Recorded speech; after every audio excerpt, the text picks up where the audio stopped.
नमस्कार, मैं अंजलि मिश्रा। स्वागत है आप सभी का हमारे चैनल पर। आपको बता दें कि उपराष्ट्रपति जगदीप धनखड़ ने राहुल गांधी का नाम लिए बगैर ही एक बड़ा बयान दे दिया है, जिसे राहुल गांधी से जोड़कर देखा जा रहा है। राहुल गांधी का बिना नाम लिए ही उन्होंने हिंडनबर्ग मामले में राहुल गांधी और कांग्रेस जिस तरीके से बयानबाजी कर रहे थे, उसे देखते हुए उन्होंने कहा कि अर्थव्यवस्था को नष्ट करने के लिए जो है प्रयास किए जा रहे हैं। और उन्होंने कहा कि संवैधानिक पद पर बैठा व्यक्ति अर्थव्यवस्था को नष्ट कर रहा है। और ऐसे में अब इस पूरे मामले पर चर्चा के लिए हमारे साथ मौजूद है वरिष्ठ पत्रकार अजय पत्रकार जी। सर, आपका स्वागत है हमारे चैनल में। जिस तरीके से अब जगदीप धनखड़ ने ये बात कही है कि संवैधानिक पद पर बैठा हुआ व्यक्ति जो है अर्थव्यवस्था को बिगाड़ने और नष्ट करने का प्रयास कर रहा है, क्या लगता है आपको किस तरफ उनका इशारा है और इस बयान के पीछे का कारण क्या है? देखिए, ऐसा है कि चूंकि ये उपराष्ट्रपति हैं, राज्यसभा के अध्यक्ष हैं। मैं आपको बता दूं, लोकसभा के अध्यक्ष से राज्यसभा का अध्यक्ष काफ़ी बड़ा होता है और राज्यसभा में जो भी सदस्य जाते हैं बहुत हाईली क्वालिफाइड, उसको उच्च सदन कहा जाता है। उच्च सदन वो उपराष्ट्रपति होता है। और इन्होंने जब देखा एक सीमा क्रॉस हो रही है, तब इनको बोलना पड़ा और उन्होंने एक सच बात कह दी। आपको ताजुब की बात बतला रहे हैं कि विपक्ष के लीडर राहुल गांधी, मतलब देश के लिए बहुत अफसोस की बात है, हिंडनबर्ग ना कोई एनजीओ है, ना कोई पत्रकार है, ना ही कोई, वो सिर्फ भारत के लिए। दूसरी बात, जब भी सेशन आता है उसके पहले ये मामला उठाते हैं, सेशन के दौरान। तो होता क्या है कि ये उसी समय मामला एलओपी लीडर उठाते हैं। आज उन्होंने स्पष्ट रूप से कह दिया है कि ये अर्थव्यवस्था को डैमेज करने के लिए और स्वतः संज्ञान को लेने के लिए इस तरह का नैरेटिव सुप्रीम कोर्ट से कहते हैं, जो नहीं कह सकते, और ये अनकॉन्स्टिट्यूशनल है। दूसरी बात है, इस पे आपको बता रहे हैं लोगों की सदस्यता चली गई हैं, सदस्यताएँ चली गई हैं लोगों की। उपराष्ट्रपति को बात कहने पड़ी और उन्होंने स्पष्ट मतलब रूप से ये बात उन्होंने कही। कहा दिल्ली में एनएलयू में वहाँ पे लॉ के एडमिनिस्ट्रेटर्स के स्टूडेंट, उसके अलावा एलएलएम के स्टूडेंट थे और संयुक्त उसके जो वहाँ पे रिसर्च कर रहे हैं उन सब के स्टूडेंट थे। उनके सामने उन्होंने उनकी सेमिनार में बात कही और उन्होंने स्पष्ट रूप से कहा कि अफसोस की बात है कुछ लोग सुप्रीम कोर्ट को गाइड करने लगे और इंडिया के अंदर इंडिया की इकोनॉमी को कमज़ोर करने के लिए दूसरी विदेशी संस्थाओं को पार्लियामेंट में भी बहस करते हैं और सुप्रीम कोर्ट से कहते हैं कि इस पे आप स्वतः संज्ञान लीजिए। जबकि स्वतः संज्ञान नहीं लिया जा सकता है, चूँकि फॉरेन का मामला, फॉरेन की एक उसका आरोप है, वो सिर्फ इंडिया में लगाता और कंट्रियों में नहीं, कई कंट्रियों में बैंड है। उसके खिलाफ बहुत वाशिंगटन टाइम्स में फ्रंट पे उसकी खबर छापी थी, न्यूयॉर्क टाइम्स ने छापी थी, तमाम कंट्रियों ने उसको बैन लगा रखा।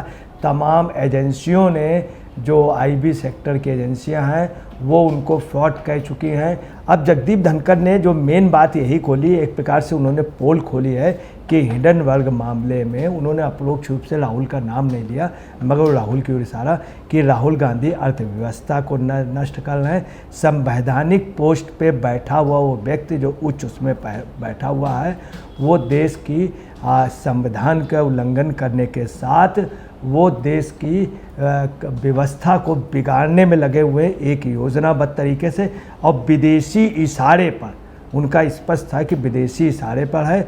जबकि यही चीज़ है जो ये स्वतः संज्ञान या इस तरह का जो है ये विदेश में नहीं हो सकता है, ये अमेरिकन लॉ में और ख़ास तौर से वहाँ के इंग्लैंड के लॉ पे ऐसा नहीं है। जबकि संविधान में ऑलरेडी व्यवस्थाएं हैं कि क्यूरेटिव जो है पिटीशन फाइल किया जा सकता, वह संविधान में मूल क्षेत्राधिकार के लिए या अपील की जा सकती या समीक्षा की जाती, और वो कोर्ट को स्वतः संज्ञान इस पे शरीर की इकोनॉमी के साथ शरीर के स्ट्रक्चर को डैमेज करने की योजना है।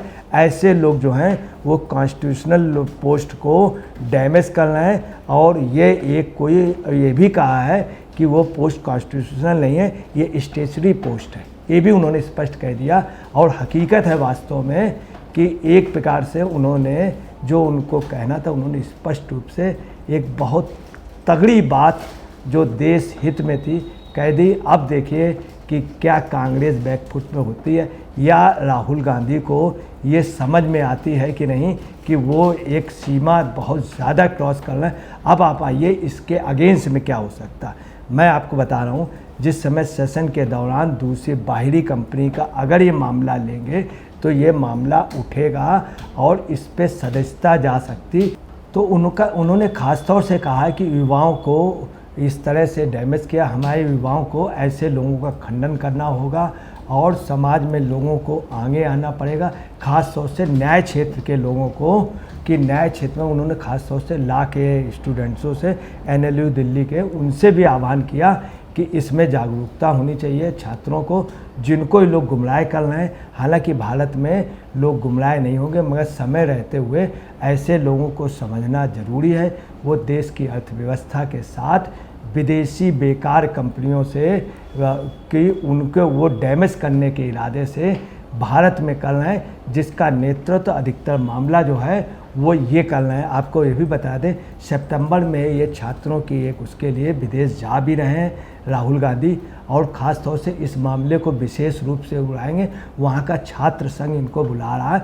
जो छात्र संघ बुला रहा है वो बहुत छोटे लेवल का छात्र संघ है। वो ख़ास तौर से जॉर्ज सोरेस, हिडनबर्ग और इन सब लोगों से ऑपरेट होता है। उन्होंने देश को एक आगाह किया है कि संवैधानिक रूप से जो लोग ये तोड़फोड़ कर रहे हैं स्वतः संज्ञान को, इनके लिए आप लोग अलर्ट हो जाएं और युवाओं को उनको जवाब देना पड़ेगा, उनके बहकावे पे नहीं आना है। सर, जिस तरीके से जगदीप धनखड़, जैसे आप युवाओं का जिक्र कर रही हैं, तो जगदीप धनखड़ ने एक बात कही, उन्होंने कहा कि जो लोग भी पक्षपातपूर्ण या स्वार्थ को हमारे राष्ट्र के ऊपर रखते हैं, उन लोगों से जो है उनकी, अगर आप कहेंगे, फॉल्स नैरेटिव से बचना चाहिए। सुप्रीम कोर्ट में भी एक नैरेटिव सेट करने के लिए ये तैयारी कर रही हैं। तो किस नैरेटिव का जिक्र जो है उनके द्वारा किया जा रहा है? आखिर कौन से नैरेटिव के बारे में बात कर रहे हैं? हाँ, वो नैरेटिव उन्होंने बहुत क्लियर किया है कि राहुल गांधी ने अभी कुछ दिनों पहले कहा था कि कोर्ट को स्वतः संज्ञान लेना चाहिए, और साथ में उन्होंने कुछ कंपनियों का नाम ले करके भी कहा था। ये एक बहुत बड़ी वो है कि देश का सांसद LOP का वो कहे कि शेयर मत लेना, ये हो जाएगा, कंपनी डाउन हो जाएगी, इकोनॉमी डाउन। ये देश की सबसे बड़ी है, ये इनसाइडर ट्रेडिंग है। और मंदड़ियों के वो है जो लोग शॉर्ट जो सेलर हैं उनको प्रोत्साहन करने के लिए, मतलब इस पे आपको बताना है देश का दुर्भाग्य है। देशद्रोह का मुकदमा हो जाना चाहिए, किसी को जनहित याचिका दायर करनी चाहिए। ये स्पष्ट रूप से कह रहे हैं शेयर मत लेना, चूँकि बहुत डाउन हो जाएंगे, कंपनी डाउन, मतलब ये डाउन करा रहे हैं ताकि जो शॉर्ट सेलर हैं इनको मौका मिल जाए, मंदी हो जाए। भारत की जो सबसे बड़ी कमी है, भारत महंगाई झेल सकती है, भारत हर चीज़, भारत बाढ़ झेल लेगा, भूकंप कर झेल लेगा, इकोनॉमी की हर मार को आप समझ लीजिए, परंतु भारत मंदी नहीं झेल पाता है। ये एक इंटरनेशनल लेवल पे मंदी जो है ये हर दुनिया के लिए बहुत है, और भारत ने कोरोना के दौरान भी मंदी का मुकाबला किया, मंदी नहीं हुई, जबकि यहाँ पे उस समय कोई पैसे का आवागमन बंद हो गया था, पैसे का टर्नओवर बंद था। तो उन्होंने मतलब बड़े विधिवत रूप से 3 बातें बता दी। एक तो न्यायपालिका में स्वतः संज्ञान कह नहीं सकते हैं, उसके लिए क्यूरेटिव फाइल का है बाकायदे, इनको वो फाइल करना चाहिए, या अपील करें या फिर समीक्षा उस पर जाएँ। ये सब कुछ नहीं, कोर्ट में जो नैरेटिव और ख़ास तौर लॉ के स्टूडेंट का किया, ऐसे लोगों से अलर्ट रहने चाहिए। दूसरी बाहर की कंपनी, उनसे ये चीज़ स्वतः संज्ञान नहीं हो सकता। जैसे कोई बहुत बड़ी बलात्कार की घटना हो जाए, कोई मेडिकल की घटना हो जाए। आपको बता रहे हैं आज से 8-9 साल पहले एक मामला हुआ था जिसमें आरती लाल चंदानी एक प्रिंसिपल थी एक मेडिकल कॉलेज की, और एक विधायक था समाजवादी पार्टी का, उसने मारपीट की थी, कई डॉक्टरों को मारा था, कई महिलाओं को एडमिनिस्ट्रेशन ने मारा था। तब आरती लाल चंदानी के उस पर डॉक्टर आरती लाल, कोर्ट ने स्वतः संज्ञान लिया था। अब देखिए जो इन्होंने हिडनबर्ग का बोला, उस पर हम आपको बता दें, हिडनबर्ग का इन्होंने जो बोला, उन 10 सालों पे कोई व्यापार ही नहीं हुआ, नंबर 1। नंबर दूसरा, जब प्रॉफिट हुआ तो 44 मिलियन का है, उसमें 1.4% रहा लगभग प्रॉफिट। 1.4% का वो मैनेजमेंट को प्रभावित कर लेगा या पूरी कंपनी को प्रभावित कर लेगा? ये पॉसिबल नहीं है। दूसरा हिडन वर्ग के लिए उन्होंने सेबी के लिए आरोप लगाया था, जबकि सेबी का प्रमाणित हो गया कि उसके पहले उनका लगभग 10 साल व्यापार नहीं रहा, इन्वेस्टमेंट वो रहा बिल्कुल, और उसके बाद जो वो 1.4%। तो बहुत सी चीज़ें ऐसी उन्होंने 2 द्वीप बताए जहाँ पर वो भी बात गलत निकली। एक उसका मॉरिशस का बताया, दूसरा द्वीप बताया उन्होंने अफ्रीका का, दोनों का भी वो भी चीज़ गलत निकली। ये योजनाबद्ध तरीके से एक स्कीम के तहत इस चीज़ का खंडन बाहर के उन लोगों ने किया, उन कंट्रियों ने किया, यहाँ पे जो जांच हुई उस पर भी हुआ। तो टोटल जो ये आरोप थे वो टोटल बेसलेस निकले, और ये इंडिया इकोनॉमी का एक डैमेज करने का हिडन वर्क का था। इसके पहले मैं आपको बता दें, जनवरी 2023 में सुप्रीम कोर्ट में मामला दायर किया था।